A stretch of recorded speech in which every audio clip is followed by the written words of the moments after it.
अध्याय 21. श्री गणेशाय नमः. स्वामी चरित्र सारामृत झाले 20 अध्यायापर्यंत. करुणी माझे मुख निमित्त वदले स्वामी राज. आता कळसा अध्याय 21. कृपा करुणी बदबाबा. हा ग्रंथ संपूर्ण करावा भक्तजनाकारणी. संपवावा अवतार आता. ऐसे मना माझी येता. जडदेह त्यागोनी तत्वता गेले स्वस्थानी येते राज. शके 1800 पूर्ण सत्व संवत्सरस्ते बहुधान्य. मास चैत्र पक्ष कृष्ण त्रयोदशी मंगळवार. दिवस गेला 3 प्रहर. चतुर्थ प्रहराचा अवसर. चित्त करून एकाग्र निमग्न झाले निजरूपी. षडचक्रांते भेदोनी ब्रह्मरंध्रा छेदोनी आत्मज्योत निघाली पूर्ण हृदयामधून तेथवा. जवळ होते सेवे करे त्याचे दुःख झाले अंतरी. शोक करीती नाना परी तो वर्णिला न जाय. अक्कलकोटीचे जन समस्त दुःखी करून आक्रांत. तो वृत्तांत वर्णिता ग्रंथ वाढेल समुद्रसा. जो असो स्वामीच्या अनंत लीला. जना सन्मार्ग दाविला उद्धरिले जडमुड्याला. तो महिमा कोणवनी. कोकणात समुद्रतीरी प्रसिद्ध झाला जिल्हा रत्नागिरी. पारशेत ग्राम माझ्यारी जन्म माझा झालीसे. तेथेची बाळपणे गेले आता कोपरलीसे येणे केले. उपशिक्षक पद मिळाले विद्यालये साप्रत. वाणी मारवाडी श्रेष्ठ नामे ज्यांचे शंकर शेठ. त्यासी स्नेह झाला निकट आश्रय दाते ते माझी.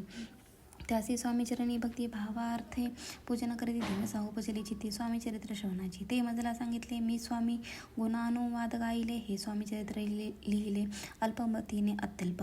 प्रथमाध्यायी मंगलाचरण कार्यसिद्धार्थ देवतास्तवन. आधार स्वामी चरित्र असं कोण हेची कथन केलीसी. श्री गुरु कर्दळी वनातून आले स्वामी रूपे प्रगटले. भोरी प्रख्यात झाले हे कथन द्वितीय अध्यायी.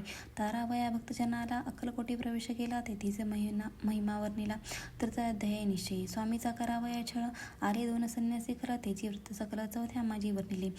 मल्हारराव राजबडदेसी त्याने नावया स्वामीसी पाठविले कारभाराचे. 5व्यात ती कथा. यशवंतराव सरदार त्यासी दाविले चमत्कार. त्यांचे वृत्त समग्र 6व्यात वर्णिले. विष्णुबवा ब्रह्मचारी त्यासी स्वामी चरणावरी. भक्त जडली कोणी प्रकारे ते 7व्यात सांगितले. शंकर नामे एक ग्रस्त होता ब्रह्मसंबंधी ग्रस्त. त्यासी केले दुःखमुक्त. 8व्यात ती कथा. खर्चोनिया दव्य बहुत त्यांनी बांधिला सुंदर मठ. ते वर्णन समस्त 9व्यात केलेसे. चिदंबर दीक्षितांचे वृत्त वर्णिले 10माध्यायात. ते कथा पुनीत श्रोते होते सत्याचे. 11वा आणि 12वा. तेसीचे अध्याय 13वा. बाळप्पाचा इतिहास 12वा. त्या माझी निरूपला.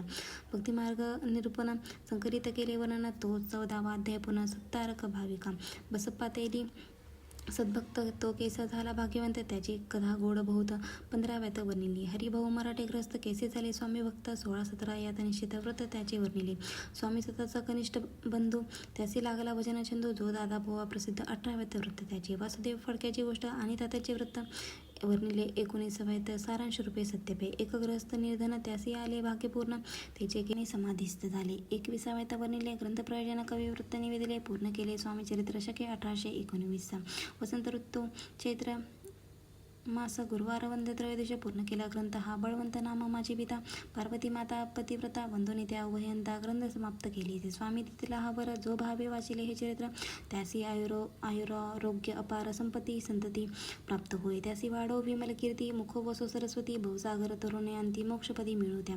अंगी सर्वदा विनय वसो. व्रताभिमान तो नसो. सर्व विद्यासागर गवसो. भक्त श्रेष्ठा लागुनी. ज्या कारणे ग्रंथ रचिला जिही प्रसिद्धीस आणला. त्यासी रक्षा वेदळा कृपागणा समर्था. स्वामी चरित्र सुंदर उद्यान. त्याचे कुसुमे वेचून सुंदर माळा करून आला घेऊन विष्णुकुवी. आपल्या कंठी तत्काळ घालून चरणी ठेविला भाल. सदोदित याचा प्रतिपाल करावा बाळ आपुले. इति श्री स्वामी चरित्र सारामृत. नाना प्राकृत कथा संबंध सदा परिसुक्त भाविक भक्त. 21वा अध्याय. गोड हा. श्री स्वामी चरणार्पणमस्तु. श्रीरस्तु शुभं भवतु.